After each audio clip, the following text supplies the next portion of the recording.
कर्पूरगौरं करुणावतारं संसारसारं भुजगेन्द्रहारं सदा वसन्तं हृदयारविन्दे भवं भवामि सहितं नमामि। नमस्कार दोस्तों, मैं सीमा आप सभी का स्वागत करती हूँ अपने चैनल में। कैसे हैं आप लोग? उम्मीद करती हूँ कि आप लोग स्वस्थ और मस्त होंगे और अपने अपने ज़िंदगी में खूब खुश होंगे। तो ये बताने के लिए दोस्तों कमेंट बॉक्स में हमेशा की तरह जय माँ लक्ष्मी ज़रूर लिखें। तो चलिए दोस्तों, इस वीडियो में हम जानेंगे कि 2023 में यम का दीपक हमें कब निकालना है। यम के दीपक निकालते समय हमें किन किन बातों का ध्यान रखना है। तो इसी के ऊपर मेरा आज का वीडियो है, तो आप लोग वीडियो के लास्ट तक ज़रूर बने रहिएगा। तो चलिए वीडियो स्टार्ट करते हूँ। और हाँ दोस्तों, वीडियो स्टार्ट करने से पहले मैं आप लोगों से एक छोटा सा रिक्वेस्ट करना चाहती हूँ। अगर आप लोगों को मेरा वीडियो पसंद आता है तो चैनल पर पहली बार आए हो तो चैनल को सब्सक्राइब कर दो, वीडियो को लाइक कर दो और ज़्यादा से ज़्यादा शेयर करो। तो चलिए वीडियो को स्टार्ट करती हूँ। तो 2023 में बता दूँ कि यम का दीपक हम कब निकालेंगे, तो शनिवार यानी 11 नवंबर को निकालेंगे। दिन क्या है? शनिवार। और यम के दीपक निकालते समय हमें किन बात का ध्यान रखना चाहिए, तो यम के दीपक हमेशा हमें पुराना दिया में निकालना चाहिए। इस बात का आप लोग ध्यान रखिएगा। नया दीपक में कभी भी यम का दीपक मत निकालिएगा, क्योंकि ये अच्छा नहीं माना जाता है।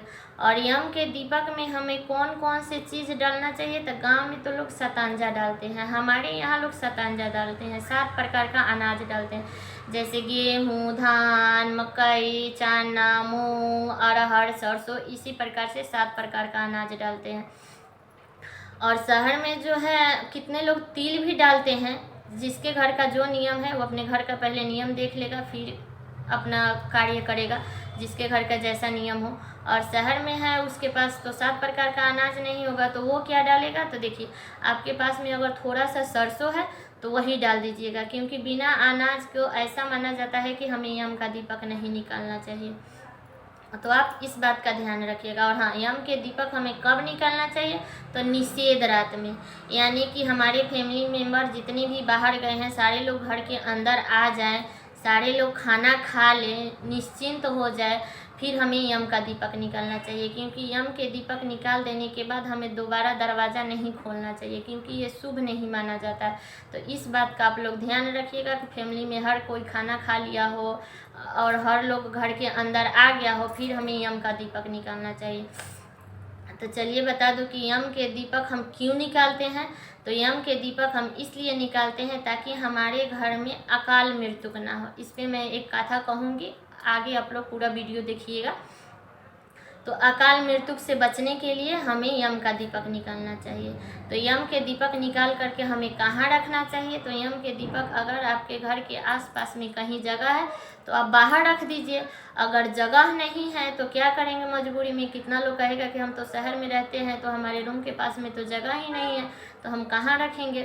तो देखिए आप जिस रूम में रहते हो तो उसी रूम के गेट पर थोड़ा सा आगे हट के आप रख दीजिएगा। लेकिन हाँ, एक बात का आप ध्यान रखिएगा कि सुबह में सबसे पहले उठ के उस दिया को उठा करके नदी में, नाला में कहीं प्रवाहित कर दीजिएगा, क्योंकि किसी दूसरे का नज़र नहीं पड़ना चाहिए।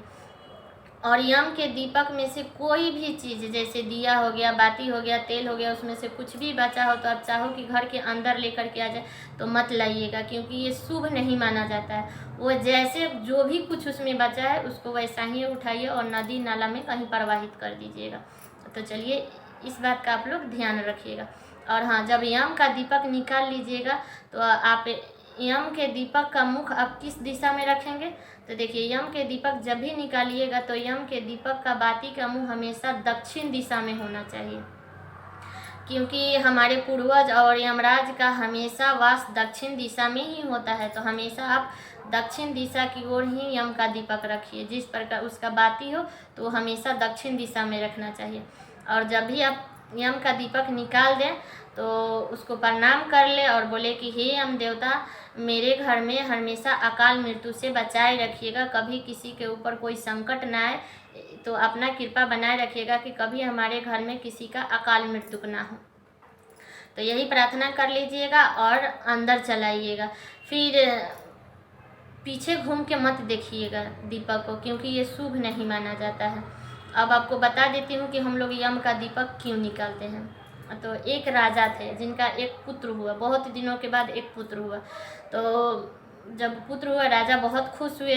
फिर राजा पतरा निकलवाए संत लोग से, तो संत बोले कि ये तो बच्चा तो सही है, लेकिन ये इसका जब शादी होगा तो 4 दिन के बाद इसकी मृत्यु हो जाएगी। फिर राजा बोले कि हम अपने लड़के का शादी ही नहीं करेंगे। जब राजा का लड़का शिकार खेलने के लिए वन में गया तो वहाँ एक राजा की लड़की भी थी उसी वन में, वो भी शिकार ही खेल रही थी। तो वो लड़का उसे बहुत पसंद आया, तो क्या की कि उससे लव मैरिज शादी कर ली। जब 4 दिन हुआ तो उसका मृत्यु हो गया। तो यमराज बोले कि जाओ अपने छोटे छोटे दूतों से बोले कि जाओ उसको उठा करके लाओ। तो वो लोग गए, तो उन लोगों की जोड़ी इतनी अच्छी थी कि वो लोग भी उनको ले जाने में मतलब सोचने लगे कि इतना अच्छा जोड़ी हम ले करके कैसे जाए, इसको बिछारे कैसे। फिर उसका तो वही काम था, यमराज का ऑर्डर था तो उसको मानना पड़ा। फिर उठा करके ले गए थे। यमराज बोले कि क्या तुम लोगों को रूह नहीं कांपा जो इतने अच्छे जोड़ी को उठा करके लाए? तो कहे कि नहीं महाराज, आपका आदेश था तो मैं उठा करके लाया। तो फिर यमराज तो उनके छोटे छोटे दूत बोले कि महाराज क्या कोई ऐसा उपाय नहीं है जिससे अकाल मृत्यु से लोग बच सकें? तो वही यमराज जी बताए हैं कि जो भी नरक चतुर्दशी के दिन, दीपावली से एक दिन पहले, छोटी दीपावली बोलिए नरक चतुर्दशी बोलिए, नरक चतुर्दशी के दिन जो एक दीपक मेरे नाम से निकालेगा, दक्षिण दिशा की ओर रखेगा, उसके घर कभी भी अकाल मृत्यु नहीं होगा। तो इसलिए हम लोग यमराज के लिए एक दीपक निकाल करके रखते हैं। तो चलिए दोस्तों, मेरा ये वीडियो यहीं तक का था। तो कैसा लगा ये वीडियो तो कमेंट बॉक्स में ज़रूर बताइएगा। अगर वीडियो पसंद आया है तो एक लाइक कर दीजिएगा और कमेंट बॉक्स में बताइएगा कि आपको मेरा वीडियो कैसा लगा। तो चलिए मिलती हूँ फिर अगले वीडियो में, तब तक के लिए नमस्कार।